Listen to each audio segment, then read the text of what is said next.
Ahoy! Well, it's been a couple weeks now, guys, since my fiasco with the bilge pump and the stuffing box, you know, the whole thing. I put a link here for you to see that video. But it got me to thinking. I know that's scary. It scares my wife when I say, hey, honey, I got an idea. Oh, no. But seriously, it did get me to thinking about and realizing sometimes I am a bit of a procrastinator. Now, I knew the stuffing box was dripping. Now, it wasn't bad. You know, it wasn't pumping all this water into the bilge and stuff, but it was a fairly steady leak. Nothing like it is now. I mean, this is more than just a drip now and then. This, you know, last time that I had this, it was like this a couple years ago. I was able to get down there with a couple of wrenches, loosen the backing or the tightening nut, tighten that just like a quarter of a turn, and that fixed it. So I've been procrastinating on doing that with this. Why? I don't know. It's not that difficult. Yeah, it's hard to get down in there, okay? But look at the problems I caused myself through procrastination. Now, like I said in the video about the pump, I don't want to put two wrenches on that really hard while the boat is in the water. I don't want something to snap or a threading to be bad, because now I got real problems. Now I got to haul the boat right away. I'm trying to get through till spring when I haul to do the paint job. So I'm going to keep an eye on it. I'm spraying it. Yes, I do have a bilge sponge in there to catch any oil, you know, from the spray. I'm going to keep spraying it. Every so often I'll try loosening it a little bit so I can turn that tightening. If I can do that, great. If not, I'm just going to have to keep an eye on it. But it did get me to thinking about how many things are there like that's on the boat. For example, when's the last time that I greased and exercised the seacocks? I don't even know. Just before this video, though, just for the hell of it, I went down. I tried one, and the couple I tried were fine. I got a few more to get in there. But still, it's those little things that come back to bite you in the rear end if you don't take care of them while they're small.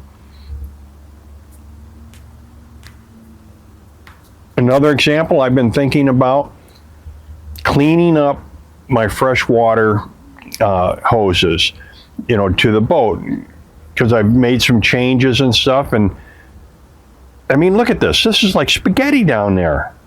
I gotta clean this up. Plus, it's starting to leak a little bit.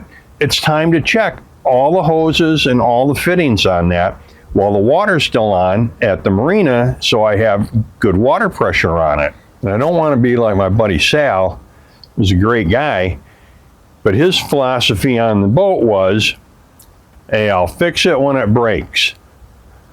Okay, the killer on this is, he wasn't like that because he was a commercial Learjet pilot for a corporate company. He wouldn't think that way with the jet. Why would we think this way on the boat? We shouldn't. We need to take care of those things right away. So I'm going to start making a list, and anything that you guys think of, please put them in the comments. I mean, I'm sure I'm going to miss something. Maybe it's even something small, but it's going to become big. And sometimes you don't even know that you don't know. For example, the bilge discharge. Okay, the water came out there, it looked pretty strong, but nothing like what it's shooting out now. I mean, it came out and it just kind of, it didn't dribble out, but there was a good flow. It looked like a good flow anyway. But now, I mean, hell, that shoots halfway across the marina when I turn that on. So it's got a good flow. I thought it was good. I didn't know any better. Some of these things, I guess we learn the hard way as we go. But I know I've got some port lights that need to be rebedded. here again, I know this one has been leaking when we have a heavy rain for the past year. All right, and it's just been a little leak. It hasn't been anything major. We had a big rainstorm a couple weeks ago. Well, that thing must have leaked like a son of a gun because the settee is just soaked. Again, I put it off thinking it's not that big a deal. I'm here to tell you from my point of view now, any little thing is not a little deal anymore because, yeah, maybe I'll get by with it for a year. Maybe I'll even forget about it. Now I got a real problem. So I guess in conclusion to this short video is pay attention to the little stuff.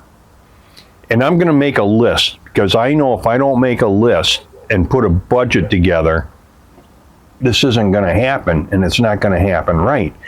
Yeah, some of this stuff is going to cost money. So I got to budget it out. I got to prioritize it. What's most important? What's going to keep the boat afloat? What's going to make life easier in the long run? What's going to be cheaper in the long run? Hey, if I had to fix that stuffing box, I probably wouldn't have had to replace the bilge pump. There's an example of procrastination costing you more money in the long run. Anyway, that's just my thoughts, guys. Until next time, though, happy and safe boating to you, your family, and friends.